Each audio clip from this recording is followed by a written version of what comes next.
ለማመን የሚከብደው ካምባክ ቲያትርስ ኦፍ ድሪም ምሽቱ ድራማዊ ክስተትን አስመለከተን። ፈጽሞ ሊደረግ የማይችለውን የማንቸስተር ዩናይትድ ነበልባል ተጫዋቾች አሳዩን። እግር ኳስ እንደዚህ ናት። የማይጠበቀው ኦልድ ትራፎርድ ላይ ተከሰተ። ጨዋታው ተጠናቋል፣ አብቅቶለታል ተብሎ ሲጠበቅ የማይታመን ድራማ ተመለከትን። ኦሎምፒክ ሊዮኖች እንግሊዝ ማንቸስተር ከትመው ሊያፈራርሱት 10 ደቂቃ ሲቀራቸው የማይታመነው ተፈጠረ። ራያን ቸርኪ ኦልድ ትራፎርድ ላይ ቦረቀ። ነገር ግን መጨረሻው ሽንፈት ሆነ። ሜኖ ኳሱ ከእግርህ ስር ከወጣ ራስን አረጋግተህ ኳሱን መክተት ነው፣ እኔ ያደረኩት ያንን ነው ሲል ድንቁ እንግሊዛዊ ኮቢ ሜኖ ከጨዋታው በኋላ የተናገረው ነው።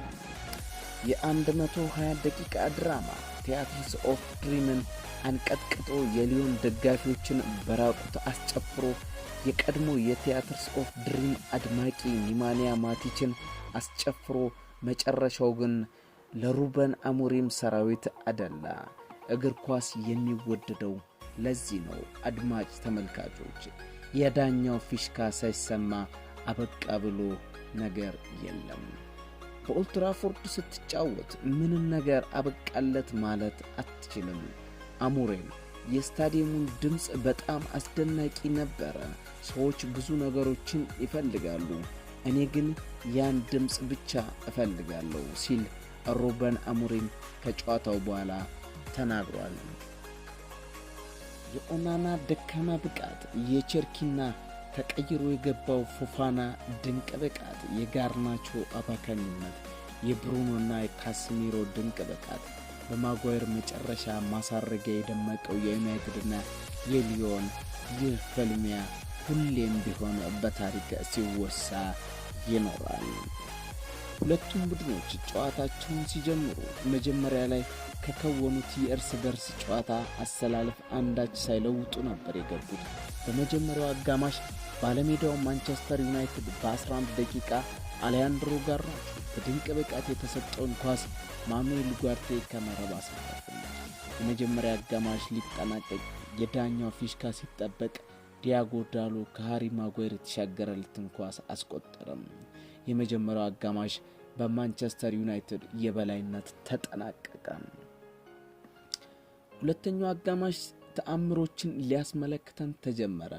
የሊዮን ተጫዋቾች ጎል ለማስቆጠር ሙከራ ማድረግ ጀመሩ። በ71ኛው ደቂቃ ቶሊሶ በግንባሩ በመግጨት የአንድሬ ኦናናን መረብ አልፋ ገባች። በጎሉ የተነቃቁት ሊዮኖች ተጨማሪ ጎል ለማስቆጠር የማንቸስተር ዩናይትድን መረብ መቀጥቀጥ ጀመሩ። ታግላፊኮ የኦሎምፒክ ሊዮን የአቻነቷን ጎል በ78ኛው ደቂቃ አስቆጠረ። ከፈረንሳይ ድረስ እንግሊዝ የከተመው የሊዮን ደጋፊዎች ሜዳውን በአንድ እግሩ ቀጥ አደረጉት። የማንቸስተር ዩናይትድ ተጫዋቾች ግራ ተጋቡ። ስቴዲየሙ ውስጥ የታደሙ ደጋፊዎች ጸጥ ረጭም አሉ። ሁለተኛው አጋማሽ ተጠናቀቀ። በመጠናቀቁ ምክንያት ወደ ተጨማሪ 30 ደቂቃ ሌላ ድራማዊ ክስተት ሊያስመለክተን አመራ። በ105ኛው ደቂቃ በጨዋታው ሲደንቅ ያመሸው ቸርኪ ኳሷን ከመረብ አዋሃዳት። ብዙም ሳይቆይ ከ5 ደቂቃ በኋላ አሌክዛንደር ላካዜት በፍጹም ቅጣት ምት ጨዋታውን 4-2 አደረገ። ማንቸስተር ዩናይትድ 2፣ ኦሎምፒክ ሊዮን 4። ኦልድ ትራፎርድ ላይ የፈረንሳዩ ክለብ ተጫዋቾች ፈነጩ። በ114 ደቂቃ ካስሚሮ ላይ በተሰራ ጥፋት የዕለቱ ዳኛ ፍጹም ቅጣት ምት ለማን ዩናይትድ ሰጡ። ብሩኖ ፈርናንዴዝም ኳሷን ከመረብ በማዋሃድ አበቃለት የተባለውን ጨዋታ ነፍስ ዘራለት። ጨዋታው ሊጠናቀቅ ሽርፍራፊ ደቂቃዎች ቀርተዋል። የማንቸስተር ዩናይትድ ተጫዋቾች እያጠቁ ነው። ኳስ ካርሎስ ካስሚሮ ጋር ደረሰች። ካስሚሮም በራስመስ ሆይሉንድ ተቀይሮ ለገባው ለኮቢ ሜኖ ሰጠው። ኮቢ ሜኖም ፔናልቲ ቦክስ ውስጥ ኳሷን በሚገባ መረቡ ላይ አሳረፋት። ማንቸስተር ዩናይትድ 4፣ ኦሎምፒክ ሊዮን 4። ቲያትርስ ኦፍ ድሪምስ ድንቅ ድራማን ማስመልከቷን ቀጥላለች። ጨዋታው አልተጠናቀቀም። ማንቸስተር ዩናይትድ ተጨማሪ ጎል ለማስቆጠር የኦሎምፒክ ሊዮንን መረብ መደብደብ አያያዙትም። 120 ደቂቃ ላይ ካርሎስ ካሲሜሮ ጋር ኳስ ደረሰ።